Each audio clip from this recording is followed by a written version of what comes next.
Vážení poslucháči a sledovatelia podcastu Barbecue, dovolte mi ešte predtým, než tu privítame v tomto krásnom priestore v Prahe nášho cteného hostia, oznámiť vám v mene organizácie SKCZ Barber Battle jednu výnimočnú správu, a to takú, že slovenský moderný barbering tento rok oslávi 10 rokov a vás by sme na tento event, na tento veľký deň, keď oslavíme prvú dekádu slovenského barberingu, srdečne pozval. Tento event sa uskutoční v Webdest Art Group Dom umenia na Laurinskej 14 v Bratislave. 29.9.2024 od 9:00. Začneme Barber Battle a po obedovej prestávke sa prehúpneme do workshopu, ktorý sa uskutoční pod taktovkou troch svetových barberov, ktorých na Slovensku ešte nikto nevidel, a je ním barber Paolo Chemi z Maďarska, barber Metanastis z Grécka a barber Steven Buzashi z Maďarska. Barber Battle bude prebiehať v 5 kategóriách: dievčenská kategória, študentská, moderný pánsky strih, hairtattoo, fast fade. Celý tento rok bude odozdávať PLC. Priatelia, keďže sme mali tú možnosť a česť byť týchto 10 rokov po celý čas pri barberingu, vďaka našim partnerom, by sme si pre vás chceli pripraviť jedno prekvapenie, a to také, že tentokrát bude workshop úplne zadarmo. Jediné, čo musíte urobiť, je rýchlo si puknúť svoju rezerváciu, pretože objem lístkov bude limitovaný. A druhé prekvapenie čaká vás všetkých, ktorí sa tohto eventu zúčastníte a stanete sa už väčšinou otlačkou tejto prvej dekády slovenského moderného barberingu. Vidíme sa tam.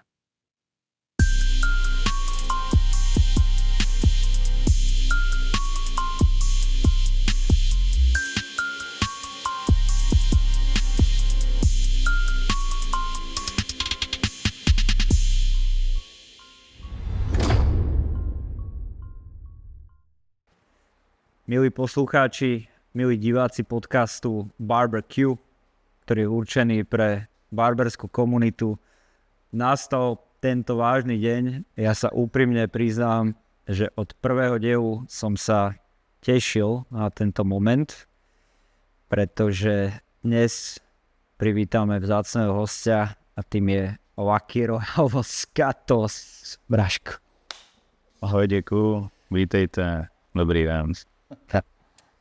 Za celý tým ďakujem, že si našiel čas, aj keď sme sa trošku museli stretnúť aj čas na polceste do Prahy v tomto improvizovanom štúdiu.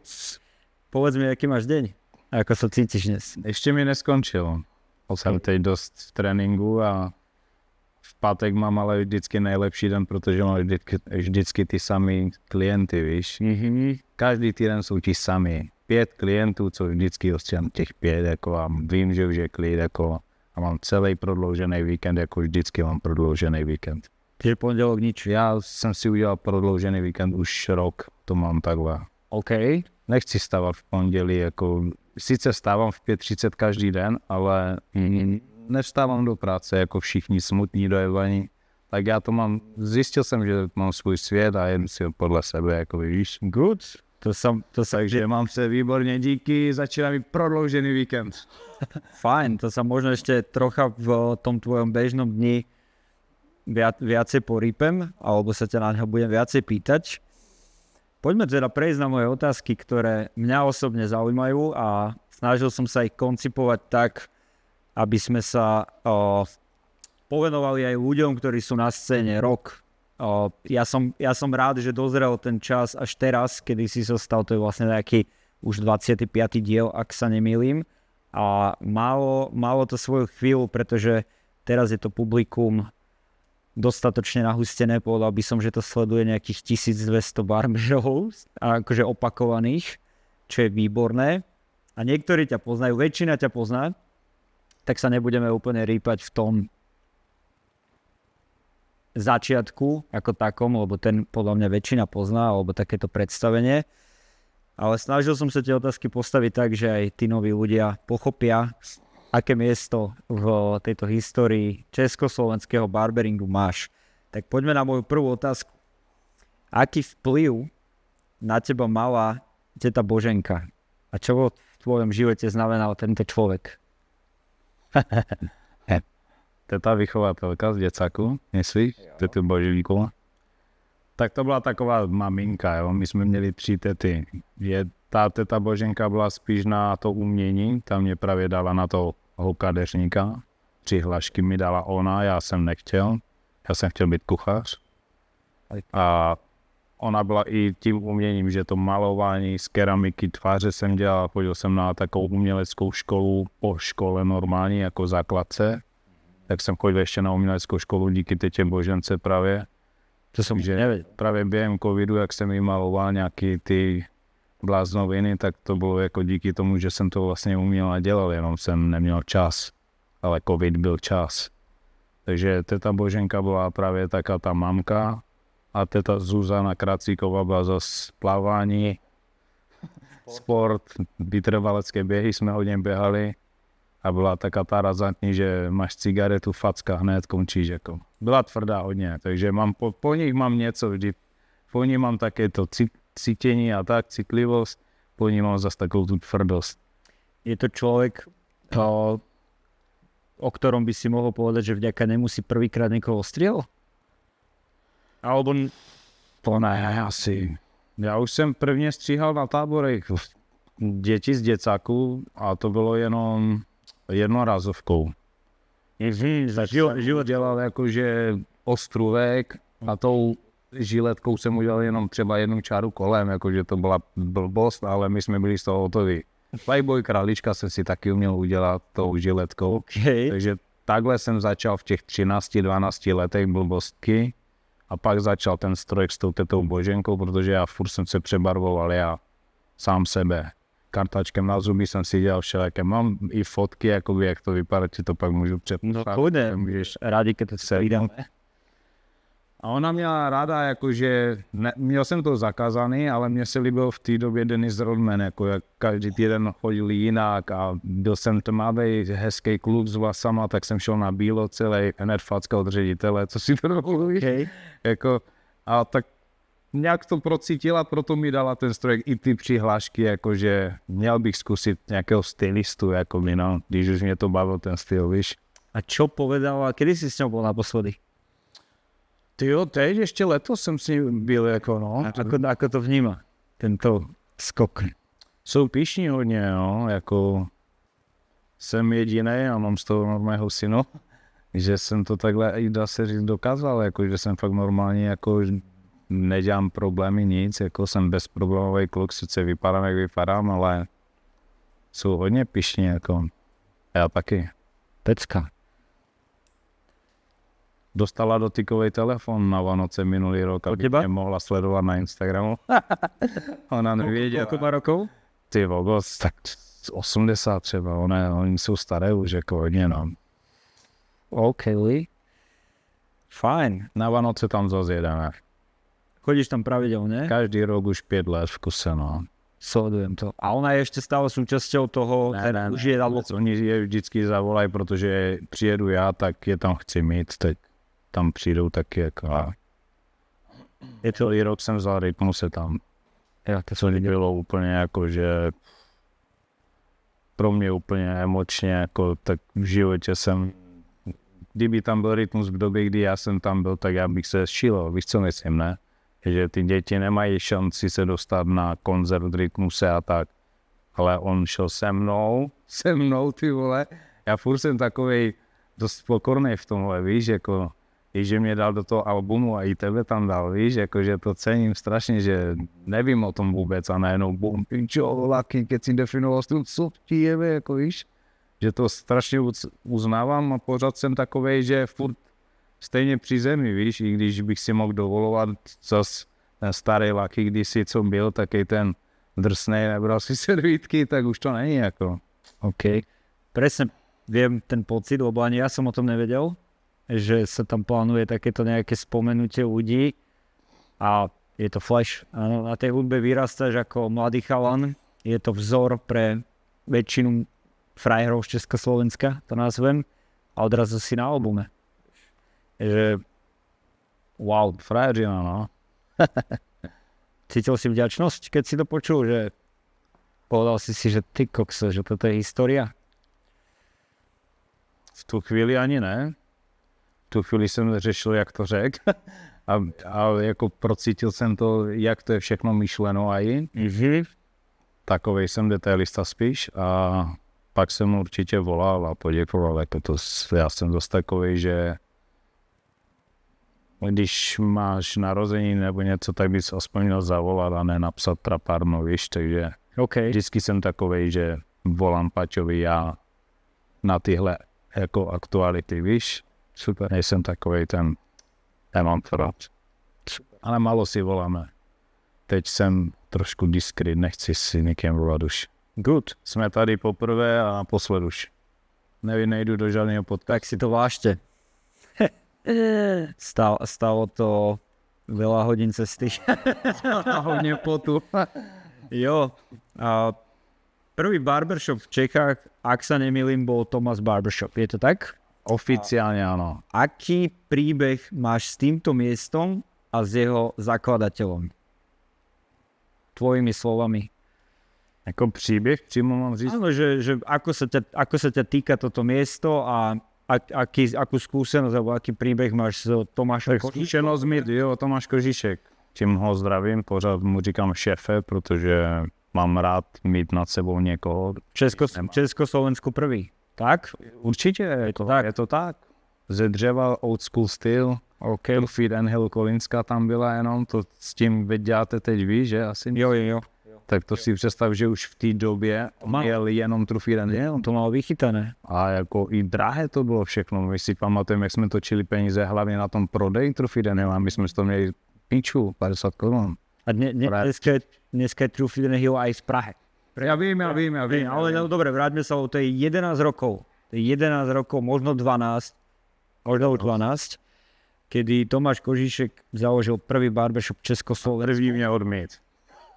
No povedz príbeh s týmto miestom a s týmto človekom. Tak já hlídal psy první 3 měsíce tady, když jsem přijel do Prahy, ale věděl jsem o tom, že umím stříhat.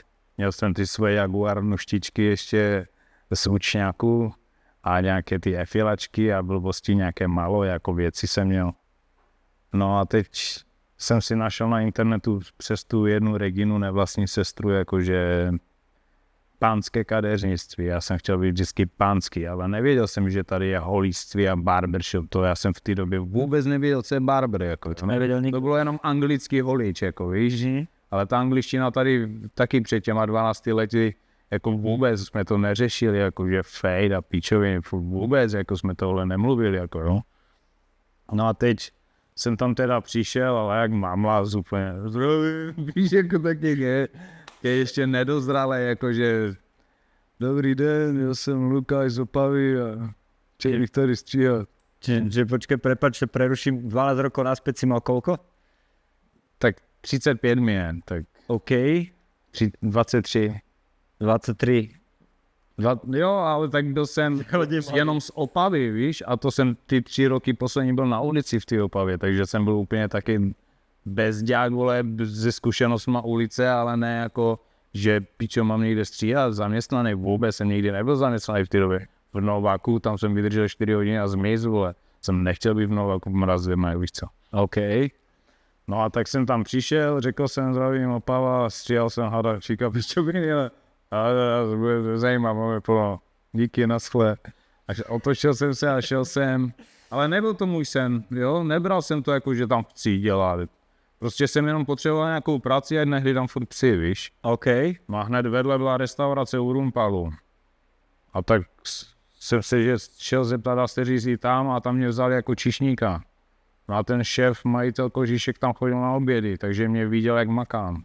Já jsem zas dříč, jako já i teď makám. Lidi si myslí, že nestříhám, já stříhám každý den od 7:30 píče do 2 každý den, jako mám narváno půl roku dopředu, stačí, víš co. Já nepotřebuju víc, vole, já už jsem se vystříhal až. Hlavně v tom Thomas Barbershop jsme dělali 16, vole. OK, čiže počkej, teraz si preskočil, on chodil do té reštiky? Ano, chodil do restaurace a já jsem tam čistil popelníčky, dělal jsem prostě věci, které by normální mládenec nedělal v tu chvíli. A on to vyvíjí. A teď taky, ale víš co, já ti dám šanci. tak jsem si šel půjčit kalhoty od jednoho číšníka, já jsem neměl ani kámo věci, nic, takže mi půjčil ty textilované kalhoty, měl 1,20 m, takže mi byly i trošku takové jako krátké takhle. OK. A šel jsem na první den tam, si pamatuju, a hned jsem měl klienta, strašně dlouhé vlasy, zarostlý z rady a nějaký muž. Já jsem ho tak zamotal, koupil si všechno, co mohl. Fred, jak to viděl, i ti kluci, ne, mě vzal, jako. Ulica. Ne, beru.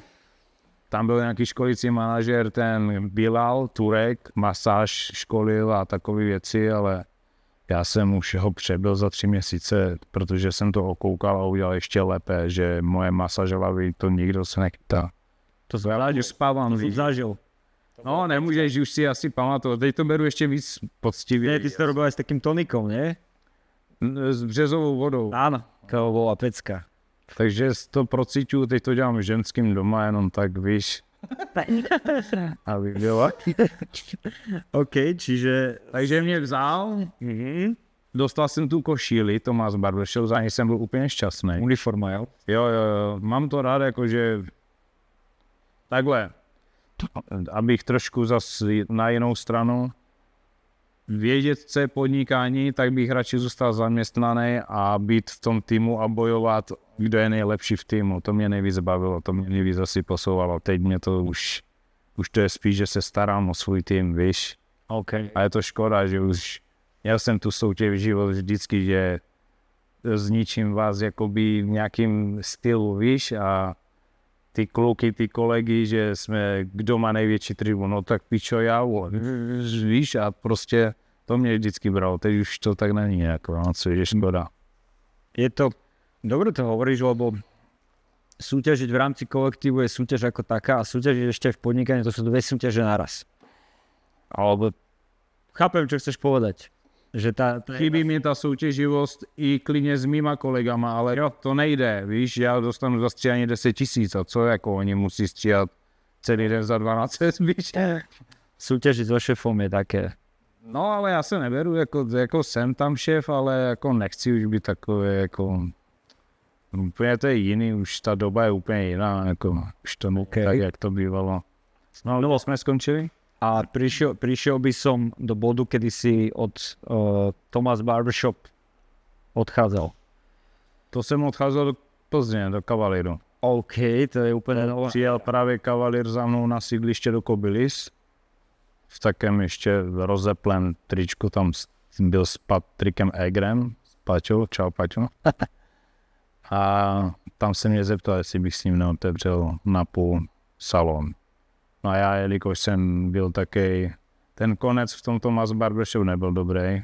Nebyl. Protože jsem byl namyšlený.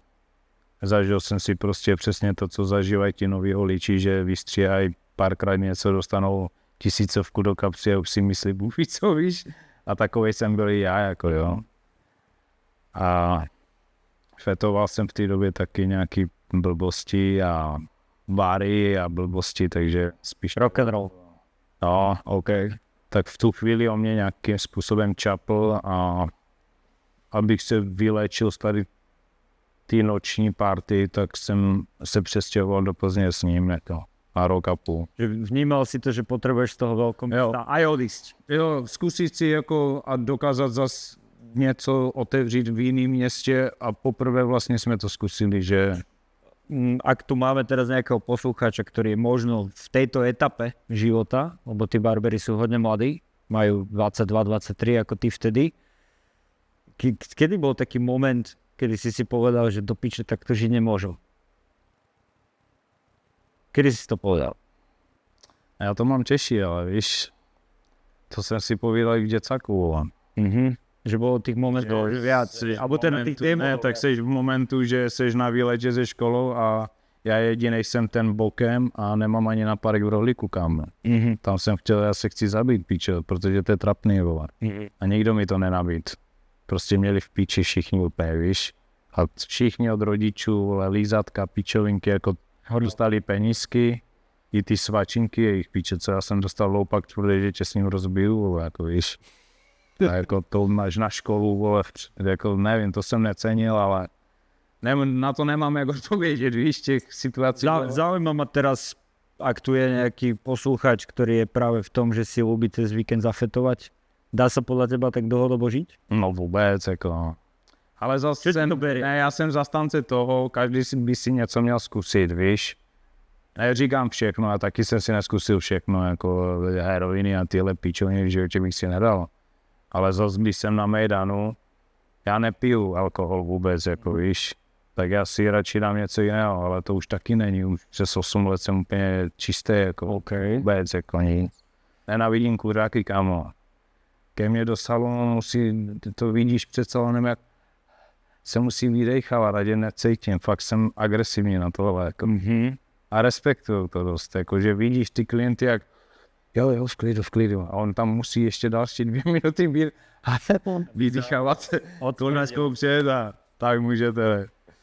Super, tak ja sa teraz napojím, že ja s Woodym som sedel v 2014 v holičstve, Gentleman's World, a pozerali sme na YouTube. Snažili sme sa hľadať nejaký barberský content. A do toho, že teraz to opíšem iba, čo si pamätám, lebo je to 10 rokov.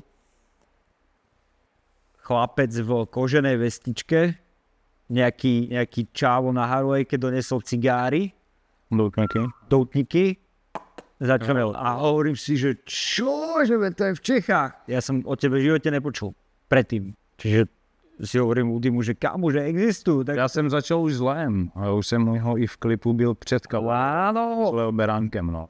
Ten je začal úplně dávat ven. Že jsem s ním jezdil na koncerty, mu tančit. On bol z vyvolených, alebo za aké nabil šom? Paradise, Hotel Paradise, jak byla Zuzka Plačková. Tak on tam byl s tou Nelou Slovákovou a také ty. No a tuto ja prvýkrát vidím vlastne Lucky Royale a to už ste boli v Plzni. Jo. To je už Plzeň a to už ste chytili takú svoju synergiu, že jo, my jsme to sa akože počkej, my s Kajou jsme se jako byli jako dobrý, jako víš co, my jsme to vychytali ten salon, jakože tapety Versace a ten styl jako života, že jsme byli taky banditi, jako víš, ale ke konci už se mi to nelíbilo, on byl hodně problém. Vtedy ten prvý vibe akože sadol, lebo aj na tom videu to je vidieť, že jo, jako ty si sa tam hodil, se to hezky jako taky. Ty si sa tam hodil určite viac ako do Thomas Barbershopu, lebo to bol elegantný zase pre takým. Jo, tak jsme to brali jako motorkářský, když jsme neměli motorky, tak to mi dělala moje kamarádka přímo, jak jsem vymyslel nějaký design zase, tak já si dělám svoje švadleně, ukážu, co chci a tam mi to přímo nakrojí. No bolo to kerky, koža, jo. Takže malo to, skúste si to pozrieť, vy to ešte, určite ste to veľa z vás nevideli, jak to nájdu na YouTube? Cavalier Barbershop jenom. Jo, je to peckové video, ktoré má fakt, že viac ako 10 rokov. A i hezky natočený moja cesta, tam sliporepu. Áno. Moja cesta. Tak toto bol, že môj a Woodyho prvý kontakt, že s vami. No a povedz, čo sa dialo akože relatívne od tohto bodu, koľko si v tej Plzni pôsobil? Rok a půl jsem tam byl, ale tak bolo rýchlo, dynamické. Tam bylo za 4 měsíce, 5 měsíců, tak to začalo už být fakt plno. A už jsme jakoby... Ale furt jsem to nebral nějak biznisově v té Plzni, jo. Ta Plzeň je taky taková malá město a nebavila mě ani popravdě, když jsem zažil už Prahu, jo, tak to bylo takové... Ale... No už si začínal chápať, že to máš, hej, ten talent, že už jsem chápal, co je barber, protože Kaja se do toho hodně, jako dost, no... On ze začátku nebyl vůbec dobrý, jako popravdě, ale vím, že se pak zlepšil tím mým odchodem, tak to úplně vystřelil pak on, jako zase, víš. Já jsem zase šel jako níž, ale nebral jsem to zase úplně nějaké rivality, když to tak někdy působilo a že jsem odešel jako ani nevhnusným a bezlým, já jsem mu nechal celý salon, jenom jsem odešel, jako víš co. Žádné smlouvy 50 na 50 nic a přitom jsme to měli tak domluvené, protože bych jinak jezdil do Plzně, jako víš co. Ale byl jsem i vždycky takovej, dá se říct, férovější v tom, že nech si to všechno a já si půjdu svojí cestou a uvidím, co dokážu zase já. Viděl jsem se víc v té Praze, jako. Takže ke konci jako už jsem dostal taky nějaké nabídky na to, abych si spíš udělal ten první salon lakíroval v Praze, kde vy jste už právě vy přijeli pak. Tu mám teraz práve otázku načasovanú. Kedy vznikol alebo vzniká osobný brand Lucky Royale? Lebo to je... To nevím, co je za rok, ale. Kedy? To nevím, co je za rok. To bylo tak 26 let mi bylo třeba možná. Čiže to je vlastne po tej Plzni, čo možno rok? Viac? To bylo hned do půl roka. Si sa vrátil do Prahy a s tým vznikol Lucky Royale brand. Cut. Lucky Royale ne, Lucky Royale Cut byl jenom. Lucky Royale Cut. Kde sa tento brand akože usídlil? Jak si to začal tu v Prahe? Tak logo jsem si namaloval v Plzni, v pokoji nahoře ještě, jak jsem tam bydlel. To Lucky Royale přesně takhle jsem si to namaloval rukou. Tak jak to mám vytetované vzadu na temeni. Lucky Royale Cut, Lucky královský střih, takhle jsem to bral, to je jako v překladu. OK. A byl jsem vždycky takovej, že když máš menší místnost a v tom 3 křesla, tak to víc ti lidi procitujou, než když jsem měl vodičkovou a 7 křesel a úplně na hovno, víš. Takže takhle jsem začal s tou soukenickou, že jsem si půjčil nějakých 300 pade nebo něco. Neměna, tak samozřejmě ten zmetek. To je jedno, já jsem furt nebyl ten biznisový, já jsem to furt bral úplně na salamu, víš, jakože žádné smlouvy, nic, já. Ty si chcel proste tvoriť. Jo. Až si tak neriešil tu takú, že právě. Nikdy právě, ale teď už v tom jsem dávno, jakože bez právníka ani náhodou, jako. No a tam už jsem byl ale na všechno sám, to pozor, jako. To začalo právě, že Rytmus mi psal už v Plzni, to mi zakládal, Hector mi zakládal Instagram. Jo, v Martinské ulici, při obědě. OK. Ale tak já jsem nevěděl vůbec Instagram, on jo, udělej si to a pak mi to udělal nějak a v tu chvíli jsem tam dal nějaký účes a tam pod to koment od Rytmuse poprvé, to měl 80 000 sledujících Rytmus. Koľko? 80 tam měl v té době. Jo, si píču, to je za dobu, víš, 80 000, takhle začal Instagram v tu chvíli, Áno, máš jak byl pravdu. Kavalír, začal tak jako lehce působit Instagram ven, jako. Máš Že tam mi koment, počuj, dalo by se něco spravit s mojou hlavou, Rytmus. Jo, ty pičo, Rytmus mi píše. Hotový. Ale on do Plzně neměl cestu, on bydlel s Darou v Praze. Takže to nedávalo smysl. No ale jakmile jsem byl najednou v Lucky Royale Praha, tak se mi zase ozval. Můžu se zastavit? Já. To bylo hotový. To byl hnus, jako. On a Babiš mě rozsekali docela. Práve v... Silné to nám ešte povieš. Práve v vlastne dieli, ktorý vyšiel nedávno, Rytmus spomínal, ako si ty s Kavalierom mal koncert v Plzni a že si prišiel za ním a buď ty alebo Kavalier mu povedal, že toto by som ti urobil inak, toto je... Jo, a však já to dělám vždycky všude, na každého, ale... A tam ste sa prvýkrát vlastne... Tam jsme se úplně poprvé viděli, ale my jsme byli s Kajou úplně ožrali jak bomby, ale to taky nebylo dobrý. Já v té Plzni neměl pít, jako bavit se. To bylo vždycky našel, co žuvíš mrtko, víš, to bylo špatně, vole, to mě nebavilo takhle. Neukázali jsme se dobře, to zas, jo. No vidíš, tak ste roky. Jenom ať víš, jako. Jo. Ten vlastný brand vznikol na mieste, kde my sme vlastne potom navštívili, to bol rok 2017, tá naša návšteva. Nepamatuju se takhle, ale... To už bolo na Soukenickej, áno? Ano. No a tam si fungoval ako dlho? To bola nejaká doba. Tyjo, 3,5 roku asi. A dobrý, jako... Tam jsem ale začal už chápat trošku ten biznis, víš? No. Že stříhám klienty takové, co už trošku rozumí financím a tak a teď, a jak ty to tady vlastně taky máš, víš, a ty otázky začínají chodit, jak třeba jsou špekulanti klienti, že chcou si otevřít barber, určitě, nevím, jestli se ti to stalo, ale určitě jo, že mého líče, a kolik tady bereš, já ti dám víc, a také ty pičoviny, víš? Jasné, to je klasika. No tak to přesně bylo, ale na moji osobu. Jako, Na teba to skúšali. No ale ne, oni spíš ale jakoby od srdce, že je to zajímá, jak jestli jsem v pořádku. OK. No a já řeknu pade na pade, co že si děláš prdel, 50 na 50, kolik ti půjčil? 300 pade, ale tu na papíře je 670, co, úplně bordel, kámo, tak já úplně jsem v tom vycítil totální podvod, vole. OK. Takže jsem ho poslal do piči a odešel jsem do... Michal zapomněl kadeřnictví. Za zrcadlem? Myslím, že jo, fakt krásný salon, jako. No tak to je pán kaderín. Já jsem tam flirtoval s těma ženskými, a to bylo dělo, to byla taky dobrá doba. Tam si v podstate potreboval reorganizovať to, čo budeš robiť ďalej, hej? Povedal si, že teraz sa... Potřeboval jsem jenom místo, kde mám silné klienty. OK. Takhle. A viděl jsem tam i nějakou tu vidinu biznisově, jako jak on to má, mně se to strašně líbí a klidně bych měl taky takový salon. S takovým, ne jak vy máte, že restauraci, ale spíš bistro, takové, že máš jenom slaný koláč, jako, ale který stojí 160 korun, protože u něho jsme platili furt jenom hlavně za ty slané koláče, víš? On má výborný vkus. Jo. Taký elegantný. Okay, the place. Yes.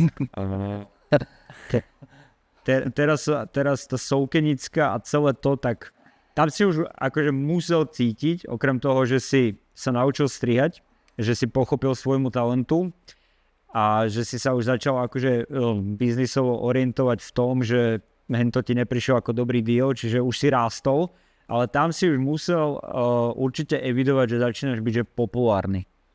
Áno, a chcem sa opýtať, cítiš, že tvoj úspech niekoho v tvojom okolí demotivoval alebo nahneval, že sa z toho stal hejt? Cítiš, že tam prišiel... V kolegu myslím? Ne, myslím zo z celej akože verejnosti československej, dajme tomu. Myslíš v té době? No, lebo ako ja to vnímam, že chalan z Deceku nemá asi hejterov, lebo nikto sa o neho nezaujíma, hej. No, tak teraz si prišiel do bodu, kedy si slávny, hej. Začali chodiť Tak až teraz, to už jsem deal, jako aj víš. Soukenická, tam už ten hype bol, áno, bol si v podstate najznámejší v Československu. Jsem Aj kto alebo vnímal si, že prišli tí hejteri? A ako si to začal akože preciťovať? Bylo to na začátku blbý, protože jsem psychopat v těchto věcech, že prostě cizí lidi mě budou ty vole hejtovat za to, že jsem vlastně si zažil svoji dostrnitou cestu, jako kdyby oni všechno věděli, co jsem musel přežít. Těch podvodů, falší za už od té doby děcáků a toho všeho, těch svačinek, pičovin, víš co? To je prostě, to je k zbláznění, vole. Já si jako nezasloužím jenom stříhat vlasy, to je trapný, ne? Jako, to je fakt trapné. Kdo řeší hejt na mě, tak je trapák, protože řeší fréra, co vlastně stříhá jenom vlasy, ty vole. To si musí uvědomit, že stříháme vlasy, co se tady řeší, hej. Všichni měli strach, že já si budu otvírat pobočky, ty vole, pěkně jsem to i vysvětlil, dělejte svoji práci tak, jak máte. Já vám v životě nemůžu vzít klienta, já nejsem ten typ, že napíšu tvému klientovi, pojď to zkusit ke mně, ne. Ale když on přijde, já mu dám servis, jaký vždycky mám, a naschle, buď líbí nebo ne. Čiže s tou rovnicou, koľko ľudí ťa miluje, toľko ľudí ťa nenávidí, súhlasíš? No to já to takhle říkám a to si za chvíli víte tu 11%, to je jako u motorkářů, já jsem 11% Lucky Royale a lojalita Luckyho Royala a zbytek jsou ti všichni, ten zbytek těch barberů, kam. OK. Tak to cítím, to není 50 na 50. OK. Fajn. Oni mě neuznávají, kámo, a jako nepotřebuji jejich uznání, víš, já jsem dostal uznání od Paťa a tady těchhle víš, jako co mě zajímá nějaký holí, že si mám od něho uznání. Ten mi neplatí nájem, ty vole, to si taky musí uvědomit, že oni mě neplatí nájem, takže mě nezajímá jejich názor, jakože vůbec. Ako vnímaš to, ako sa voči tebe zachovali možno niektorí zamestnanci po tom všetkom, čo si pre nich urobil? Aké si mal z toho pocity vtedy a aké dnes? Ale jak říkám, ze začátku jsem to řešil tak, že vydíračka, facka, vole, a byl jsem hustý, jako víš. Okay. Ale teď ne, já mám teď stabilní tým už 2,5 roku v kuse, mám furt ty stejný lidi a jsme úplně šťastný tým a protože vím jak, protože já jsem teď dost férovej, taky jsem se změnil a byl jsem taky zmetek, jako však mě taky znáš, vole. Ale už jsem dospěl prostě a vážím si svých lidí a oni mě si váží a už to není, že oni ze mě mají strach, to už je spíš ten respekt. Zatěsnání. Jo.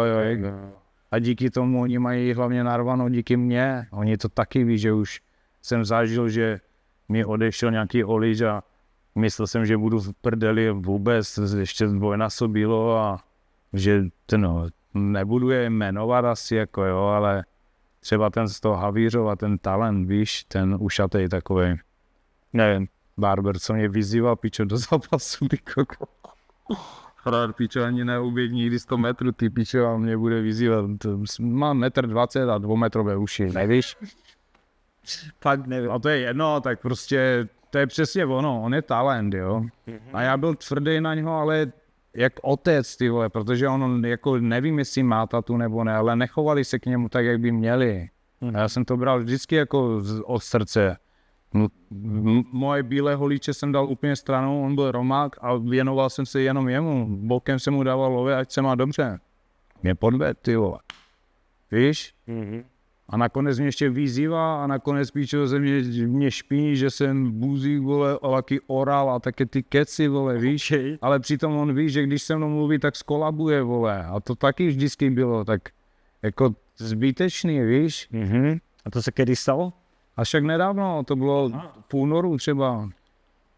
Okay. A to je právě to, že ty člověku dáš byt, dáš tam svýpe firemní peníze do toho bydlení a tak, oni ti ze dne na den odejdou, kámo. Já už jsem taky zažil tyhle chyby v tom podnikání, že v životě už nepronajmu holičový byt, vole.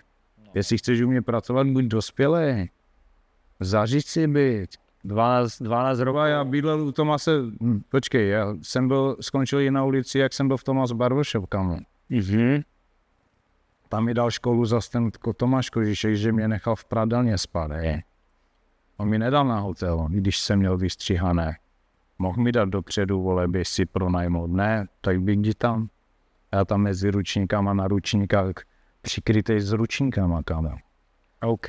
Jo, takže tyhle všechno to mi dává také školy a takové to, že nemám cit, že odešel ten Zavířova a ano, štvalo mě to z jeho strany, že nebude talent a je chcíplej tam.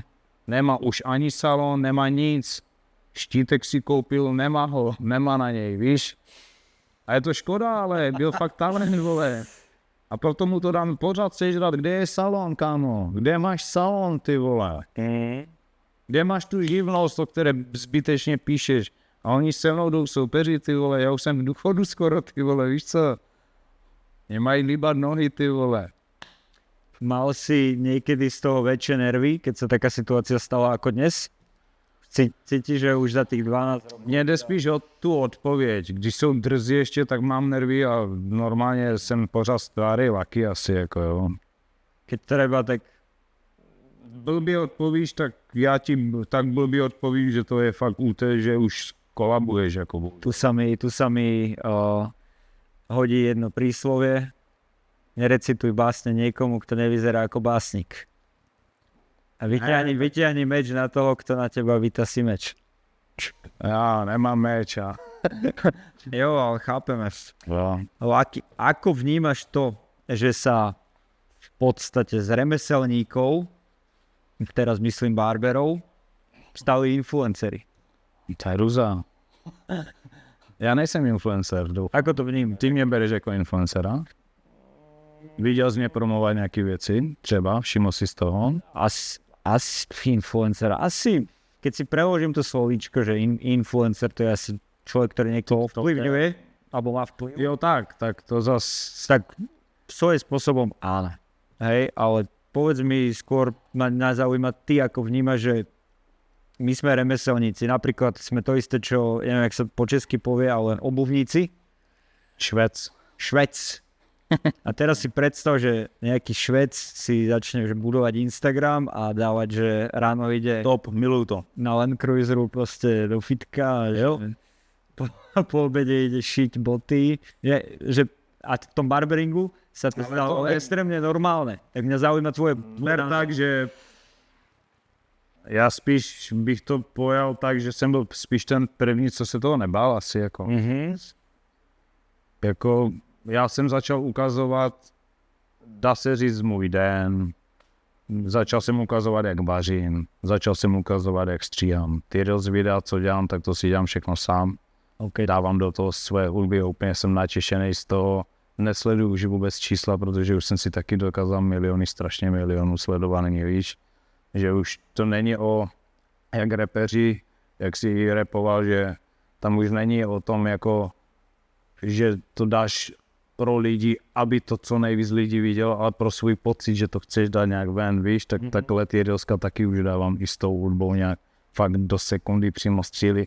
Baví mě to strašně moc, ale teď jsem takovej ostřílej od práce, protože chci budovat teď tam ten zápas, ne. Niečo iné chystáš. Chci tělo jenom víc, jako. Jo, to stojí veľa energie.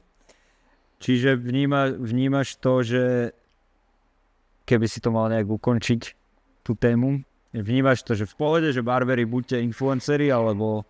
No ale ne, tak nebuďte zaprodaní, takhle bych to spíš nazval, víš. Já si zakládám už od Plzně na tom, od Plzně, možná od toho, co jsem byl s Octagonem, tak už jsem byl takovej real dost. V té době jsem furt byl takovej, jakože ukazuju peníze, které nemám a takové věci, víš. Ale teď už to je, já promuju, ano, velo, protože ale já to velo mám v saloně a doporučuji to těm kuřákům, které já nemám rád. Já radši měj sáček vela v puse, než cigaretový smrad přede mnou.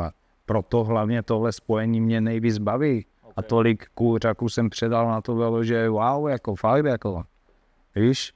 Takže tohle jsem rád promoval. Promuji jenom kosmetickou stránku slickstyle.cz. Ty sú výborní. Stránku, nic víc. Já nepotřebuji promovat. Jo, zbytek promu, ale sám a bez peněz. Jako Farma Michal, jdu si užít krásný den, natočím to, ale sám za sebe, to není, že musím, víš?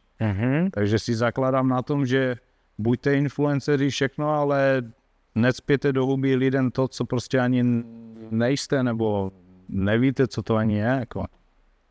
Nezaprodat se prostě. Izomandias. Vydělat cash. A nezaprodat. Myslíš si, že by si bol tam, kde si, aj bez toho, aby si strihal slavných ľudí? Úplne, keby si ich teraz v predstave odstranil. Určitě jo. Však tady nejde vůbec o slavné lidi. Já mám víc lidí těch mých, jako normálních lidí, co mi platí a slavní lidi všichni platí. Abyste věděli, každá celebrita, co ke mně přijde, mi zaplatí. Jestli já pak od něho nechci peníze, tak to je jenom, že já říkám nechci, to je moje prostě, já jsem šťastný, že tu seš. To je vše. To jsem řekl pár lidem, jinak mi všichni platí, aby si tohle uvědomili. I pan Babiš, všichni zaplatili. A pěkné penízky. I s líškem, který si samozřejmě zasloužím. Fajn. Čiže nevnímáš to, že vďaka tomu si, kde si. Že veríš svojmu talentu úprimne. Ty vole, počkej, jako Soukenickou, kámo, nikdo nepromoval. Než Rytmus přišel, my už měli narváno. Tím, že jsme hlavně nebyli oficiálně zadaní jako salon, takže jsme stříhali na černo. Počkej, na černo. A ještě tak, že líbilo se ti to, tak jestli chceš, tak vem kamoše, ale nikdo cizí. Vždycky jsme to řešili tak, aby to bylo fakt, že se znají. My jsme ho jinak nevzali kam. Takže my takhle jsme půl roku pět bomby. Takže já věřím svýmu servisu a to, co já dělám, umím narvat salon vždycky, kamkoliv do města půjdu ti ho narvu, jako já bych mohl dělat to, ano, šéfe bych chtěl dělat. Okay. Ale ne restauračně, ale salonem, že jsem taky ten tvrdší, že co ty tady hulíš, co to máš za boty, píčo, to tady ani nechoď, ty vole, zmiz. Víš, jako jsem takovej šéf, jako... To bylo extrémně vtipné. Osoutěný k Tolákyho s týmto. Nějaká televize. Ozvěte se. To už byly nějaké nabídky taky Primaku a tak, ale nedopadlo to. Ty si skúsil v podstate reality show. Aké máš z toho pocity? Tak so vstupom času. Bomba. Doteď se na to kouknu. Že občas si to pozrieš, hej? A... Ne občas. Z každé holce, co ke mně přijde, tak prostě v pozadí to tam máš, aby... Ne, abych ji zbalil, ale aby vlastně věděla, kde jsem žil, ten děcák, když vždycky ukážu, protože je to zajímá. OK. Ale co můžu, tak je to první reality show, víš, tam se musí vidět a dá se říct, my jsme to dělali s Palim tak, aby každý člověk, jako třeba tam kameraman, mohl být klidně holič.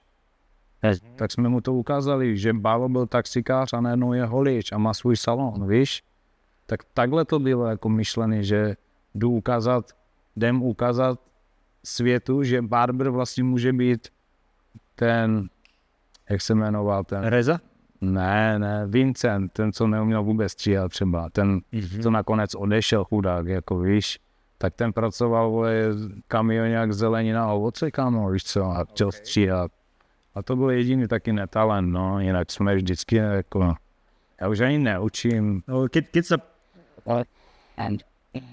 pozrieme na nejaké zásadné milníky, to nazvem, tak toto je prvá barberská reality show po Slovensku a môže sa to ľuďom páčiť, nepáčiť, ale širokej verejnosti sa ukázalo alebo dostalo do hlav, čo je barbershop. Určitě. Čiže je tam akože... Já myslím, že jsem to zvýznil všem barbershopům, nejenom jako mě, jako, a to samé všechny ty promo videa. Já nemám jenom Cavalier Barbershop, já mám Lucky Royale, Cat, Lucky Royale, já mám vždycky každý salon jsem si dělal. Genzo a Kim. Jo, všechno jsem si dělal jako takhle. Ale teď už to taky nedělám, což je škoda, ale je nějaký plán, tak se uvidí. No. Fajn, čiže mladí kluci, aj slečny, ak budete si chcieť pozrieť, kde nájdú túto reality show? Je to už aj Na YouTube normálně pod Octagon MMA máte Lucky Royale, zadejte a máte tam 12 dílů a hodně strandy a barbering taky tam je nějaký. Pata. Čelíš kritike za svoj ako keby úspech alebo fame alebo takto to sformulujem. Dostávaš niekedy hate typu, že ty si len barber, ktorý je populárny a nemáš akože skills? Píšu ti to niekedy ľudia? Vůbec už mi nepíše nikdo, hej, to je taky hustý, jakože třeba fakt. Ale určite si ešte... Rok a půl jsem nedostal zprávu, ale jako takovou, už je rok a půl. Okay. To, že dostanu komentář trapnej, tak já jenom... OK. Box mě nezajímá, víš? To jsem se naučil od Paťa, ale jinak jako ne, tohle je... Taky to chci vysvětlit, ta doba hejtu už není, kámo. Každý už byste měli pochopit to, že o hejtování to už dávno není. Hejtují jenom ti, co nemají co dělat na práci, víš? Ti, co jenom sedí na prdeli na telefonu a nemají klientelu. Ten je na piču stříhané. Pohodě, mě zaplatil, ty jsi na hovnu. Víš? A nebudu, já už se nehádám, že co ty vůbec, kámo, blog, zmiz, nezasloužíš si mě sledovat. To vůbec už nejedu tady ty nějaké že hejty, jako vůbec. Když si to bylo tak, že jsem to ještě přeposlal někomu, ten tam napsal, dáme oběd, Dicknet blog strav. Víš, já to nebudu otvírat. A tady ty nějaký ty jakože ryby jako v barberingu vůbec, kamo. Okay. Kanály moje tady. Zúčastňuješ sa barberských akcií alebo súťaží? Hele, s tím Slick Stylem jenom, teď jsme zvaní do Dubaje na to expo. Okay.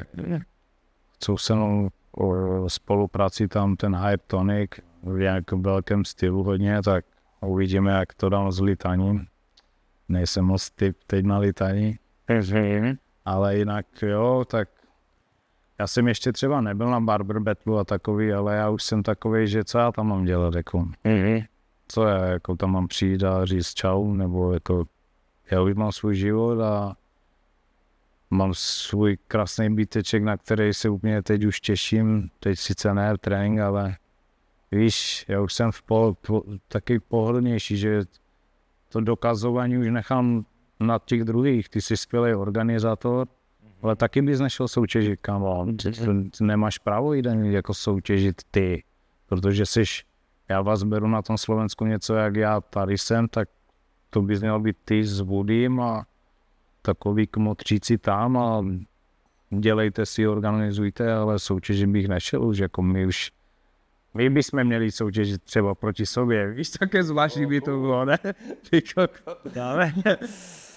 Zaujímavá myšlienka. Oholím, že do hladkámi. OK. A čiže súťaženie si nám povedal tvoje stanovisko a takéto, že zúčastňovanie, workshopy, alebo takto. Chce sa ti chodiť medzi ostatných vlastne barberov a nejak s nimi vytvárať nejaké väzby, alebo už ti stačia tie väzby, ktoré máš a si viac menej taky, že Nikdo mě nedostal na tu cestu, abych to dělal zatím asi, víš? Jak jsem byl osamocen z ty Soukenicky, tak doteď jsem a jako možná mi to je i trošku líto, že se toho neúčastnil a tak, ale nedostal mě zatím do toho nikdo, víš? A jo, dostal jsem i nabídky a tady, jak tu byly, tady ty některé ty hvězdy, ale já zase jsem takový, že nelezu do zadku, jako vůbec. A to, že si zase všichni mi si píše, že já lezu celebritám do zadku, kámo, ty pičo, to je třeba taky hejt pro mě, jakože. Já nemůžu za to, že pan Kašparek mi napíše, že chce ostříhat a vypadám Hell Kitchen ve stylu a fakt vypadám výborně, kurva. Od té doby, co se o něho starám, je střelec. Všichni ho chcou, od té doby, co se o něho starám, jinak vypadá na billboardech katastrofa, chápeš? A Jak píšou mi oni, vole, ne já, vole. jak ľudia reagujú na politicky exponovaných zákazníkov. No, ale to já mám na salamu. Typu pan Turek a No tak já řeknu, teď sedíte na Turkovi, teď tu byl před 20 minut, fakt jo, co chcete odejít? Ne, tak ticho. Já jsem hustý, kámo, šikanu moc, ty lidi. OK.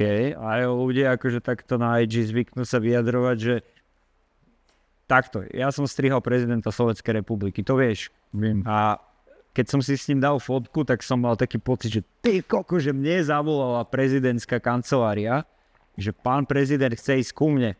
Endorfín, dopamín, hovorím, jasné, nech príde nejaké špeciálne požiadavky a že musí sedieť v rohu, to je jediná požiadavka kvôli ochránke, aby mali oni priestor manévrovať.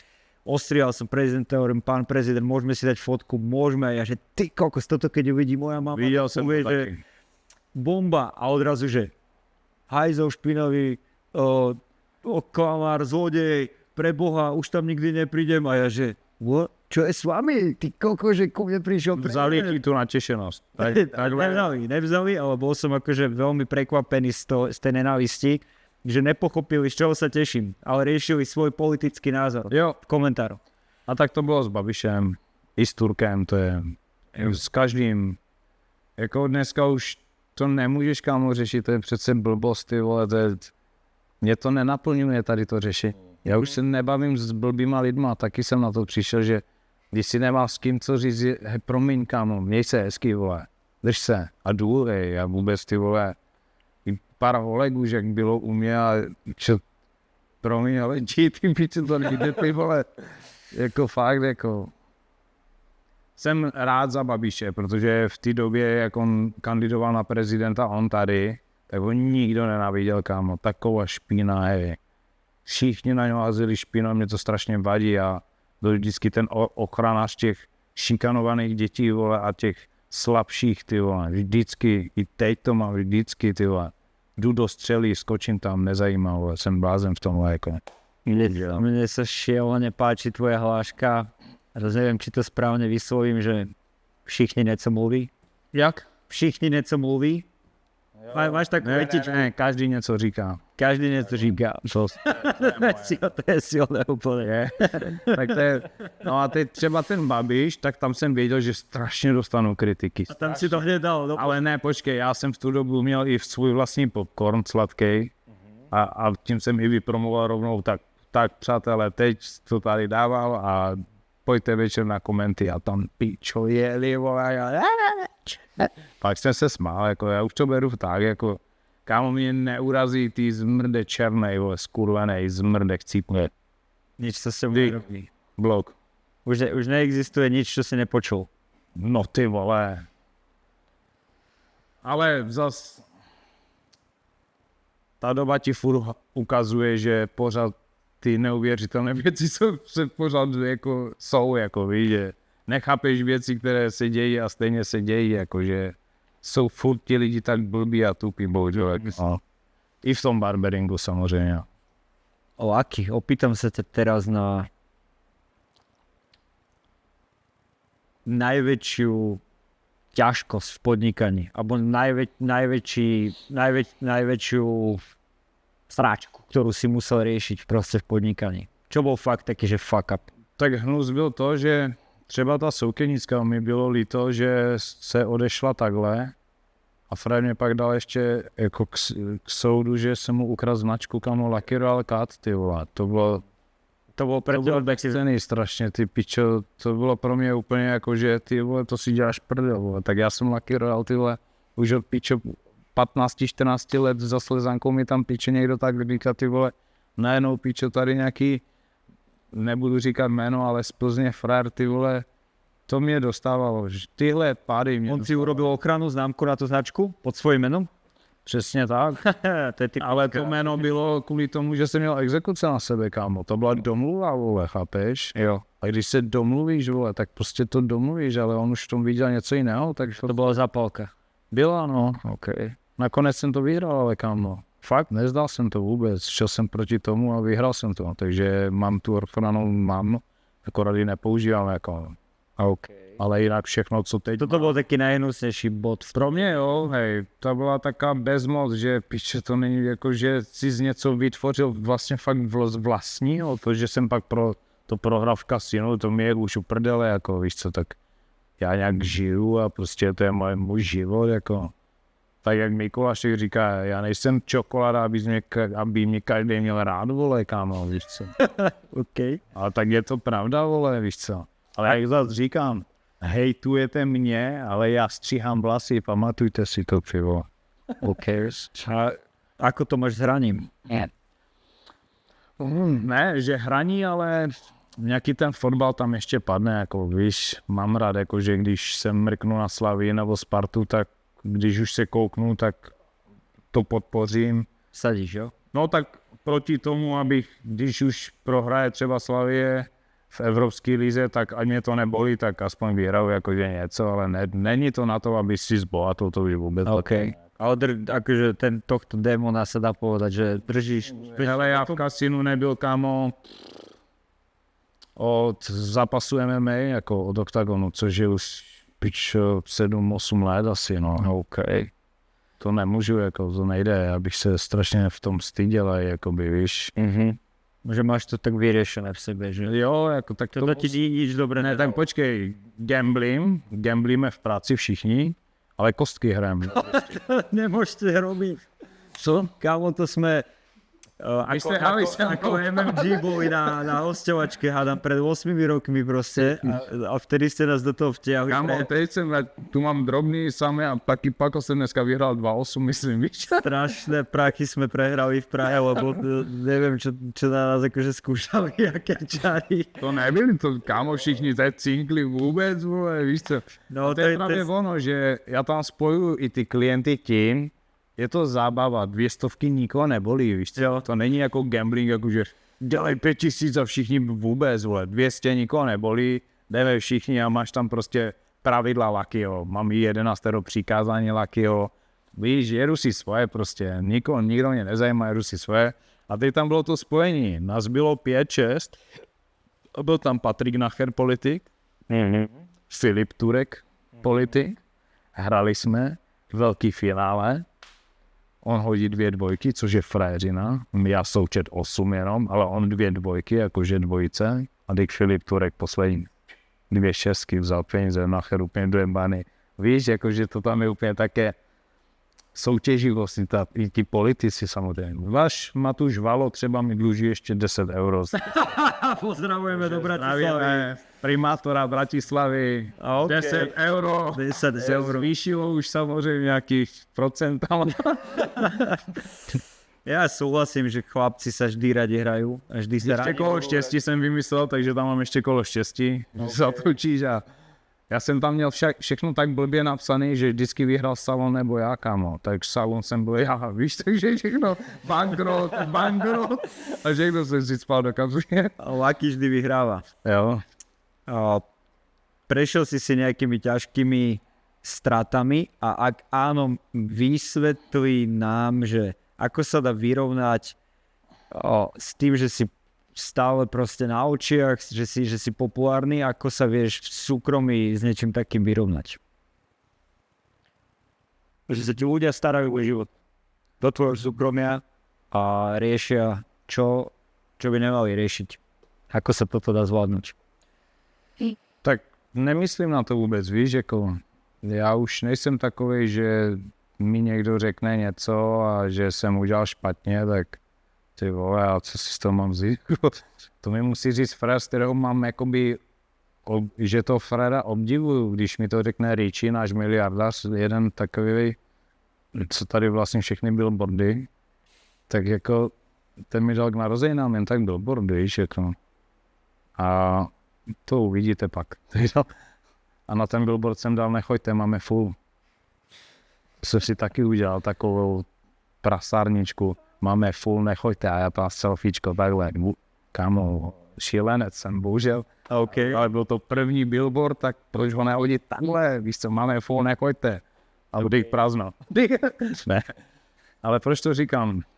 Proč jsem to říkal? Jo, ten Richie, tak kdyby mi to řekl Richie, tak pod tím uvažuji a je možnost se i nějaký jako změny, ale já se líbím svý klientele taky, jaký jsem.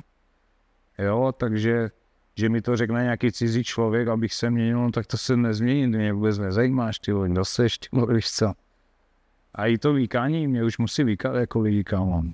Já už to nedávám, jako že mi nějaký hara řekne čau. Víš čo, tak mi holiči mi výkají, vole, jsou zdravím šéfe. A je to takové fakt hezké, jako není to, že si to žádám, že jsem nadřízl vůbec. Je to takové, že mají úctu k tobě, ti lidi, víš. Máš aj ty nejakých klientov, s ktorými si vykáš? No, skoro ze všema chci a hlavně jako. Ze všema holkama si vykám. Když se seznamuju, výkat nezajímá, vůbec to na mě neskoušejte, ty vole. Víš, to tak je slušnější, respektující a hned to tam jde.